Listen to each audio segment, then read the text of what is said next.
between President Xi and President Trump.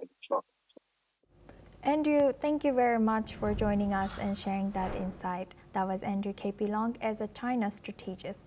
Now we move on to our next news. U.S. President has put the meeting with Russian President Vladimir Putin on hold, citing that he does not wish to waste a meeting in response. The Kremlin has said that nobody wants to waste time. The Kremlin further added that ample preparations are necessary for a Trump-Putin summit, and it would take time. They also stated that any pause in Ukraine peace requires intervention from the highest level.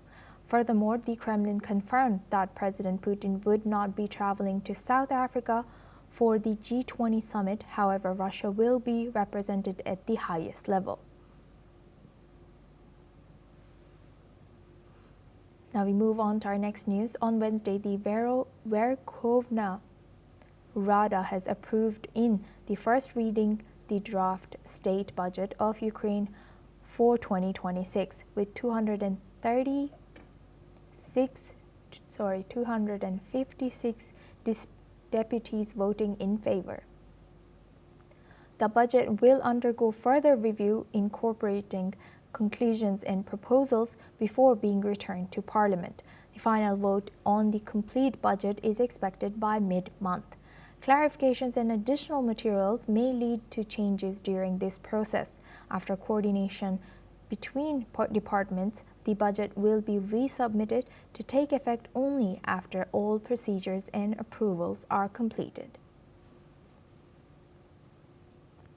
Now we stay in Europe. In Lithuania, normal operations have resumed at Vilnius Airport and 2 Belarus border crossings following a temporary overnight shutdown.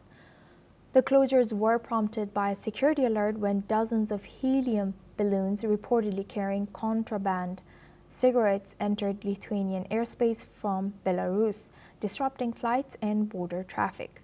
According to the National Crisis Management Center, around 30 flights were affected with over 4,000 passengers impacted. This marks the second such incident this month involving smuggler balloons near the capital. The intrusion comes amid a broader pattern of aerial disruption across Europe, including recent drone-related disturbances at major airports in Copenhagen, Munich, and elsewhere in the Baltic region. Authorities are continuing to monitor the situation closely as concerns grow over the use of such methods to bypass border controls.